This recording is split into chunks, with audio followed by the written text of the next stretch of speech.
La voyageuse, masque et visage, gavarni, à Caroline Le Tessier. Au temps des pastels de la tour, quand l'enfant Dieu régnait au monde, par la grâce de Pompadour, au temps des beautés sans seconde. Au temps féerique, sans mouchoir, sur les lys que l'encre dessine, le collier de taffetas noir lutte avec la mouche assassine. Au temps où la nymphe du vin sourit sous la peau de panthère, au temps où Watteau le divin prête sa barque pour Cythère. En ce temps fait pour les jupons, les plumes, les rubans, les ganses, les falbalas et les pompons, en ce beau temps des élégances. Enfant blanche comme le lait, beauté mignarde, fleur exquise, vous aviez tout ce qu'il fallait pour être danseuse ou marquise. Ces bras purs et ce petit corps, noyés dans un frou-frou d'étoffe, eussent damné par leur accord les abeilles et les philosophes. Vous eussiez aimé ces bûchons, noirs et feux de race irlandaise, que l'on porte dans les manchons et que l'on peigne et que l'on baise. La neige au sein, la rose au doigt, Boucher vous eût peint en Diane, montrant sa cuisse au fond du bois et pliant comme une liane. Et Clodion eût fait de vous une provocante faunesse, laissant mûrir au soleil roux les fruits pourprés de sa jeunesse. Car sur les lèvres vous avez la malicieuse ambroisie de tous ces paradis rêvés au siècle de la fantaisie. Et, nonchalante Dalila, vous plaisez par la morbidesse d'une nymphe de ce temps-là, moitié nonne et moitié déesse. Vos cheveux aux bandeaux ondés récitent de leur onde noire des madrigaux dévergondés à votre visage d'ivoire. Et, ravis de ce front si beau, comme de vertes demoiselles, tous les enfants porte-flambeaux vous suivent en battant des ailes.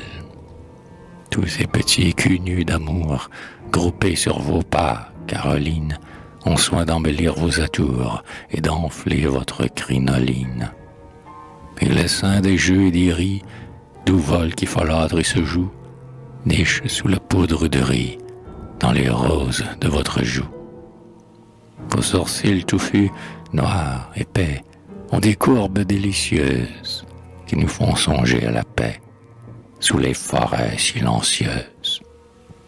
Que les écharpes de vos cils semblent avoir volé leurs franges à la terre des alguazils, des manolas et des oranges.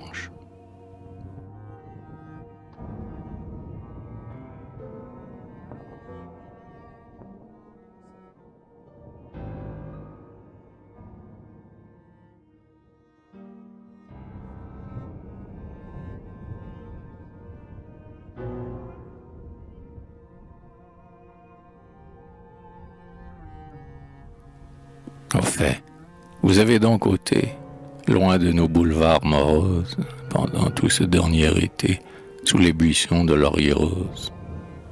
Le fier soleil du Portugal vous tendait sa lèvre obstinée et faisait son meilleur égal avec votre peau satinée. Mais vous, tordant sur l'éventail vos petits doigts aux blancheurs mates, vous découpiez scribe en détail pour les rois et les diplomates.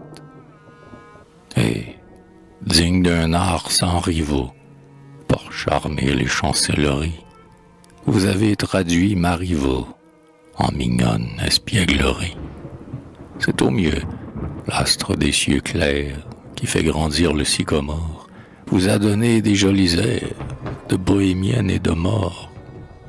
Vous avez pris, toujours riant, dans cet éternel jeu de barres, la volupté de l'Orient et le goût des bijoux barbares. Il vous rapportait à Paris, ville de toutes les décences, les molles grâces des houris, ivres de parfum et d'essence. C'est bien encore, même à Turin, mener Clerville, puisqu'on daigne nous demander un tambourin, là-bas, chez le roi de Sardaigne. Mais pourtant, ne nous laissez pas nous consumer dans les attentes, arrêtez une fois vos pas chez nous et plantez-y vos tentes. Tout franc, pourquoi mettre aux abois cet Éden où le lion dîne chaque jour de la biche au bois et soupe de la musardine? Valet de cœur et de carreaux et boyard aux fourrures d'ours, loin de vous, sachez-le, carreau, tout s'ennuie, au bal comme aux courses. Vous nous disputez les rayons avec des haines enfantines, et jamais plus nous ne voyons que les talons de vos bottines. Songez-y, vous cherchez pourquoi ma muse, qui n'est pas méchante, m'ordonne de me tenir quoi, et ne veut plus que je vous chante. C'est que vos regards inhumains ont partout des intelligences, et tout le long des grands chemins vont arrêter les diligences.